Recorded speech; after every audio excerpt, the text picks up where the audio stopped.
Daniel Whitmore, Marlene Whitmore, Michael, and Emily, four names that once belonged to a beloved Tennessee family, now etched into history as victims of one of the state's most haunting crimes.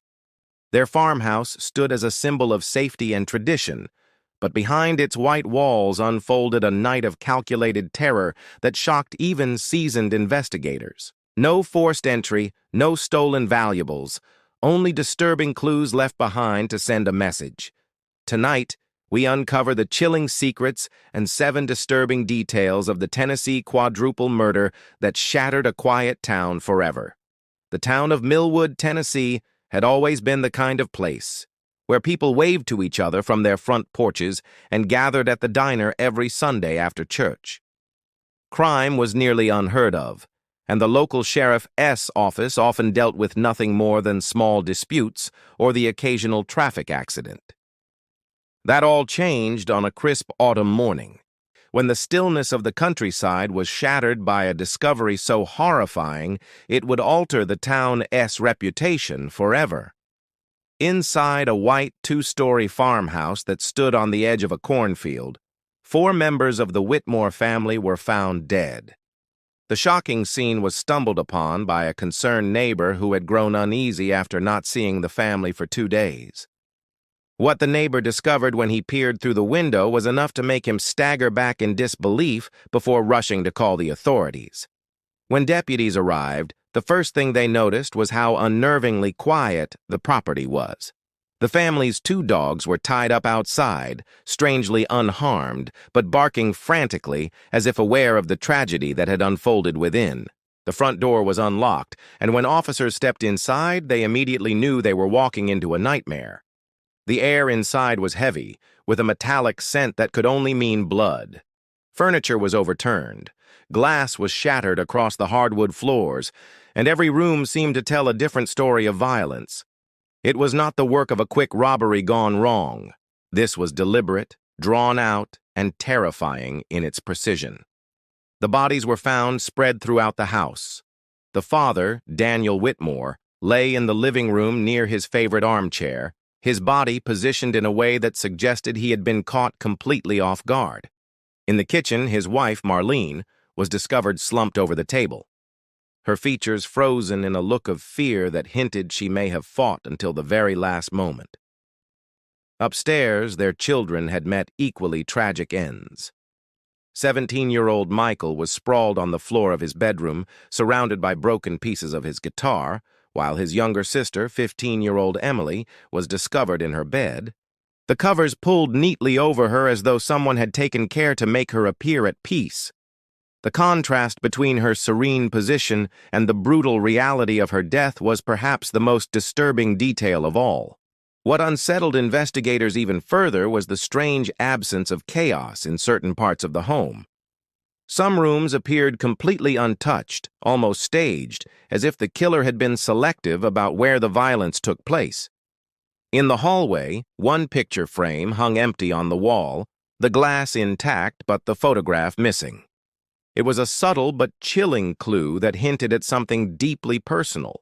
For a town unaccustomed to crime, the discovery of 4 lifeless bodies inside a family home was a devastating blow, but the bizarre details of the scene suggested this was no ordinary tragedy. Whispers spread quickly through Millwood, and by nightfall, the once peaceful town was consumed with fear and speculation about who could have carried out such a calculated massacre.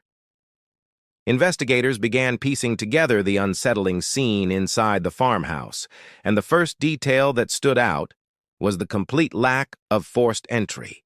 Every door and window was intact, and there were no pry marks or broken locks.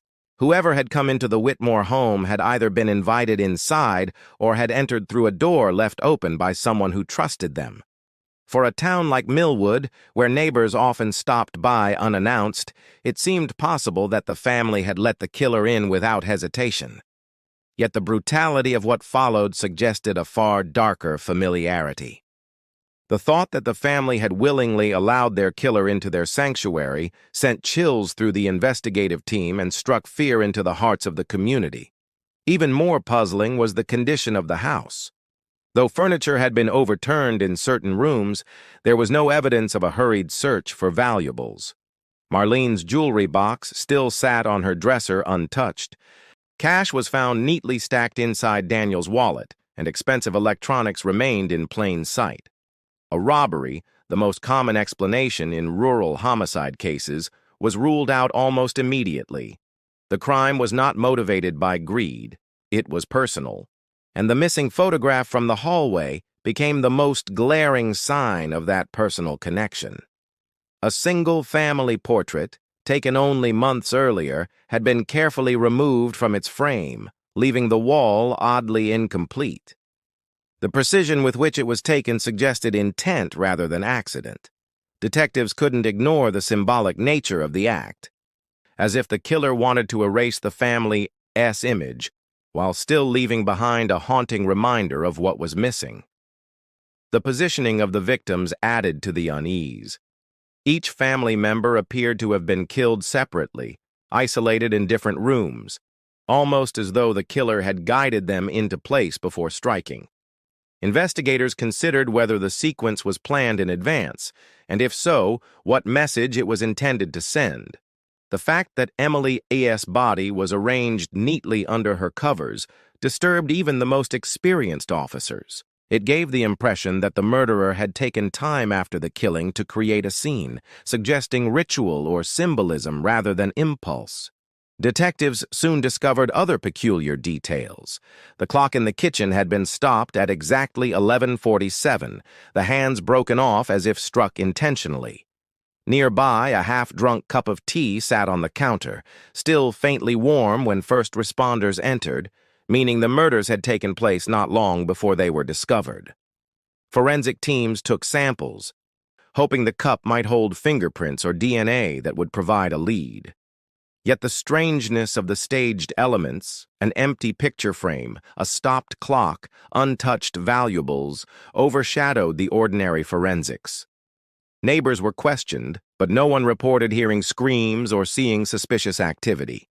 The dogs tied up outside, usually aggressive toward strangers, had not been harmed or released. To investigators, this implied the killer was someone the animals recognized. Combined with the missing photograph, the stopped clock, and the eerily deliberate arrangement of Emily's body, the evidence painted a picture of a killer who knew the family intimately and wanted the world to notice their work. As Millwood's residents locked their doors that night for the first time in years, the realization spread that this murder was not random but calculated, and that whoever committed it might still be living among them. As the investigation moved forward, forensic experts began analyzing the disturbing patterns that emerged from the crime scene. One of the most shocking discoveries was the way each member of the Whitmore family had been killed differently. Daniel's death was the result of a close-range gunshot, the kind of execution that left no doubt about the killer's intent. Marlene had been strangled, a method that suggested control and personal involvement, as though the killer wanted to watch the life leave her body.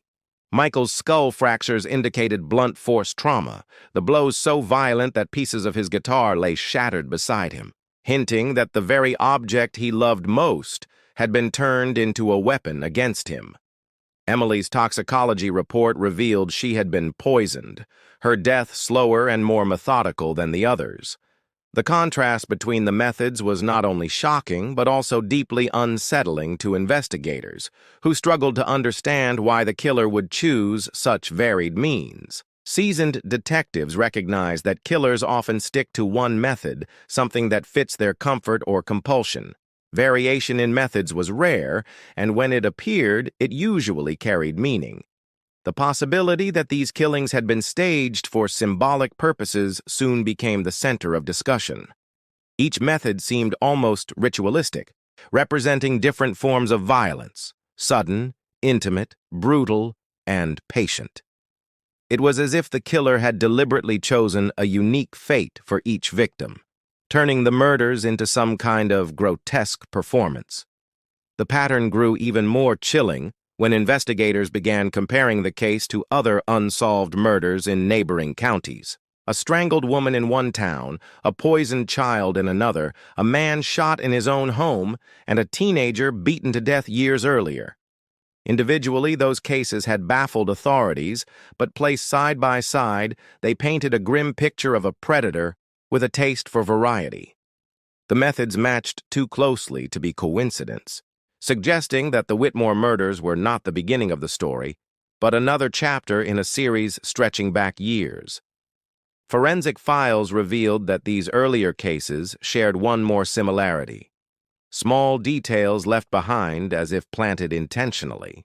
In one crime scene, a clock had also been found stopped at a particular time. In another, a family photograph had been slashed and left behind.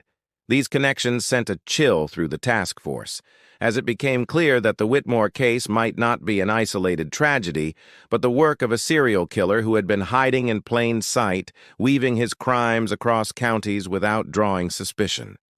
The revelation weighed heavily on Millwood, a town already reeling from its sudden loss. The knowledge that the murderer may have been practicing and perfecting his ritual for years only deepened the fear. Residents began to recall odd events, unsettling strangers, or unexplained disappearances that now seemed ominous in hindsight. For investigators, the key question was no longer just who killed the Whitmore family, but why the killer had chosen to reveal such a horrifying pattern now. The murders carried the mark of someone who wanted recognition, someone who left a trail not out of carelessness but because they wanted their message to be seen. With every new piece of evidence, it became clearer that the Whitmores were not simply victims of violence, but participants in a dark ritual meant to terrify, to shock, and perhaps to announce that the killer had no plans to stop. The forensic trail that had begun to form around the Whitmore murders finally offered investigators their first real breakthrough. DNA collected from under Emily's fingernails was run through the national database, and to everyone's shock, it returned a match. The sample did not belong to a criminal with a long rap sheet, as many had expected, but to a man who had never been arrested. His DNA had been entered years earlier when he participated in a statewide blood drive, an act that inadvertently tied him to the most horrifying case Tennessee had seen in decades. His name was Thomas Hensley, a former farmhand who had once worked briefly for the Whitmores during a summer season. Though he had left the farm years ago, his connection to the family immediately raised alarms. Investigators began digging into his past, uncovering details that painted a picture of someone both reclusive and deeply disturbed. Hensley had grown up in a fractured household on the outskirts of town, isolated from the community and often spoken about in hushed tones by neighbors. As a teenager, he was known to wander into the woods for days at a time, returning with cryptic notebooks filled with drawings of symbols and ramblings about purification. Teachers described him as intelligent but unnervingly detached, someone who never quite fit in with the rest of his peers. After drifting through odd jobs, including his short stint on the Whitmore farm, he retreated entirely from public life, moving into a decaying cabin miles from town where he lived alone. When detectives finally searched his abandoned cabin, what they found erased any doubt that they had located the man responsible. The walls were plastered with newspaper clippings of unsolved murders spanning nearly a decade, each carefully pinned and connected with lengths of string. At the center of the chaotic display was the missing Whitmore family photograph, circled in red ink around each of their faces. Journals scattered across the floor revealed his twisted thoughts in painstaking detail. In them, he wrote obsessively about cleansing families of hidden sins, describing methods of killing as though each represented a different kind of judgment. His writing was filled with biblical references, warped into something unrecognizable, with passages declaring that suffering was the only path to redemption.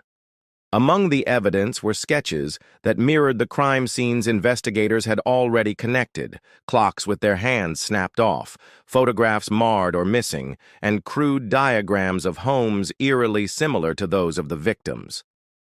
The journals described how each killing was meant to send a message, not just to the victims, but to those who would eventually investigate the crimes. He wrote that his work was art meant to be understood, a ritual that would prove no family was pure enough to escape his judgment. The discovery of this material sent shockwaves through the task force. The precision of his planning, combined with the disturbing symbolism, revealed that Hensley was not killing randomly, but carefully crafting narratives out of his murders. The Whitmores had not been chosen by chance. They were selected to continue a pattern that stretched across years. The evidence showed a man who saw himself as both executioner and prophet, leaving behind artifacts not in haste, but as deliberate messages to those who would eventually find them. What horrified investigators most was not just the proof of his guilt, but the chilling sense that he wanted to be caught, that each staged detail was part of a larger performance designed for an audience he knew was watching. The manhunt for Thomas Hensley spread quickly across the countryside, involving local deputies, state police, and federal agents. Roadblocks were set up along the highways, and helicopters scanned the fields and forests that surrounded Millwood. For a week, it seemed as if Hensley had vanished into thin air. Residents stayed indoors, locking doors they had never locked before, while rumors of sightings spread like wildfire. Some claimed to have seen him walking along back roads at night. Others swore they spotted his silhouette near barns or churchyards. Each report sent waves of panic through the town. What investigators knew for certain was that Hensley was alive, moving carefully, and likely watching the chaos unfold from the shadows. The search ended abruptly when officers received a tip from a farmer who had noticed unusual activity in an abandoned barn near the county line. When the task force stormed the building, they found Hensley huddled in the rafters, thin, filthy, and eerily calm. He surrendered without resistance, as though capture had been part of his plan all along. The barn itself was littered with unsettling artifacts: ropes, broken clocks, burned scraps of photographs, and more of his journals. It was as if the barn had been a temporary workshop, a staging ground for the twisted rituals he described in his writings. The journals taken from the barn provided the final confirmation of Hensley's guilt, and revealed just how disturbed his worldview had become. In hundreds of pages, he described his obsession with cleansing families, each killing meant to represent a different form of judgment. The gunshot, he wrote, was swift punishment. Strangulation was the slow removal of corruption. Blunt force symbolized destruction of pride, while poisoning was meant to purge innocence tainted by hidden sins. To Hensley, the Whitmore murders had been a complete cycle, the culmination of his work. What terrified investigators most was that he believed the cycle had to be repeated again and again, as if he were carrying out a sacred duty. When questioned, Hensley gave little explanation beyond what he had already written. He spoke in fragments about destiny and redemption, never showing remorse or fear. Instead, he hinted that others would understand his message, that his actions would inspire those who shared his beliefs. The lack of emotion in his voice, the cold certainty in his words, unsettled everyone who came into contact with him.